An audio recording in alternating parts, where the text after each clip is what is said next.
ముఖ్యాంశం secretariat తాకట్టు పెట్టాడు నేను. అంటే మన రాష్ట్ర ప్రజల secretariat, entire administration, the seat of governance తాకట్టెట్టేశాడు. ఇంతకంటే దారుణం, ఇంతకంటే సిగ్గుచేటు ఉందా? అయినా సరే ప్రశ్నించడానికి భయపడే నిర్భాగ్యులు ఛీ అనిపిస్తుంది నాకు.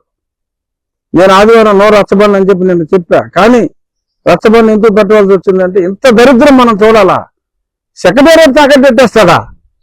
సీట్ ఆఫ్ గవర్నెన్స్ తాకట్టెట్టేస్తాడా? కేవలం 700 కోట్లతో సెక్రటేరియట్ బ్రహ్మాండంగా కట్టారు చంద్రబాబు నాయుడు గారు. మావాడు అంటే ప్రస్తుతం ఉన్న మదన్మోహన్ రెడ్డి ముఖ్యమంత్రి తన కొంపకి 500 కోట్లు ఖర్చు పెట్టాడు టూరిజం ప్రాజెక్టు పేరుతో. చూడండి, ఎవరు ముఖ్యమంత్రిగా ఉండాలి, ఎవరిని ఇంటికి పంపాలి, ఆలోచించండి ప్రజలారా, ఆలోచించండి. రాష్ట్ర ప్రజలు సీట్ ఆఫ్ గవర్నెన్స్ కోసం 700 కోట్లతో 4-5 బ్లాకుల సెక్రటేరియట్ కట్టిన చంద్రబాబు నాయుడు గారిని గెలిపించుకోవాలా, లేక తన సొంత కొంప కోసం 500 కోట్లు పెట్టి కట్టుకుని మరి ఆ వ్యక్తిని గెలిపించుకోవాలా? తాకట్టెట్టేస్తాడా సెక్రటేరియట్ 350 కోట్లకి? ఇన్స్టాల్మెంట్లు కట్టకపోతే అటు సెక్రటేరియట్ పట్టుకుపోతాడు ముఖ్యమంత్రి. ఏదో మీటింగ్లో ఉండగా రేపు భవిష్యత్ ముఖ్యమంత్రి మళ్ళీ పట్టుకుపోయించ ఆయన లేపేసి ఖాళీ చేయించాలా బ్యాంకులు? అసలు ఏంటి సెక్రటేరియట్ తాకట్టు పెడుతుంటాడు బాబు.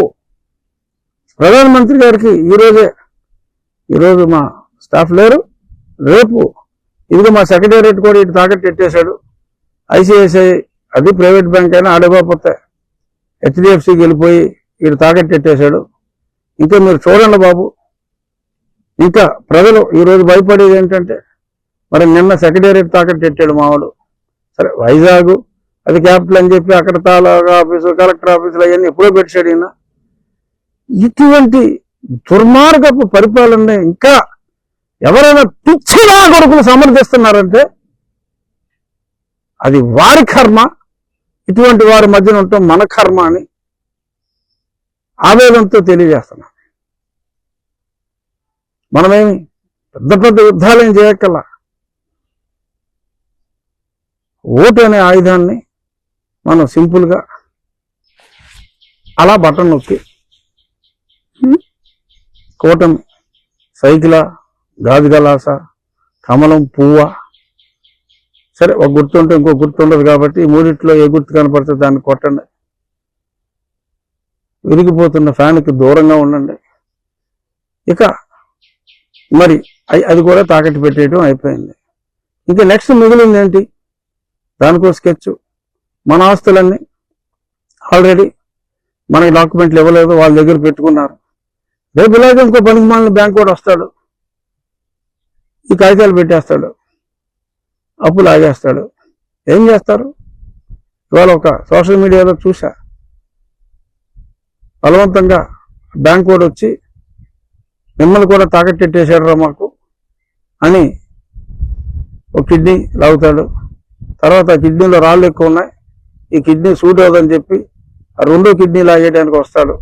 ఇది మనకు ప్యారడీగా అనిపించవచ్చు, కానీ సీట్ ఆఫ్ గవర్నెన్స్ సెక్రటేరియట్నే తాకట్టెట్టేసిన వాడికి నీ కిడ్నీని ఇడ్లీలో అమ్మేదని చెప్పి గ్యారంటీ ఏంటమ్మా? అమ్మేస్తారు. ఎత్తుకుపోయి విదేశీ మాఫియాకి అమ్మేసినా కూడా మనం ఆశ్చర్యపోవక్కర్లా. అంటే ఇదే కార్టూను నేను మొన్న చూసుంటే ఇంత దారుణంగా వేస్తారేంటి అని అనుకుని ఉండేవాడిని. వాళ్ళు సెక్రటేరియట్ తాకట్టెట్టేశారని తెలిసిన తర్వాత no way we can tolerate this kind of governance.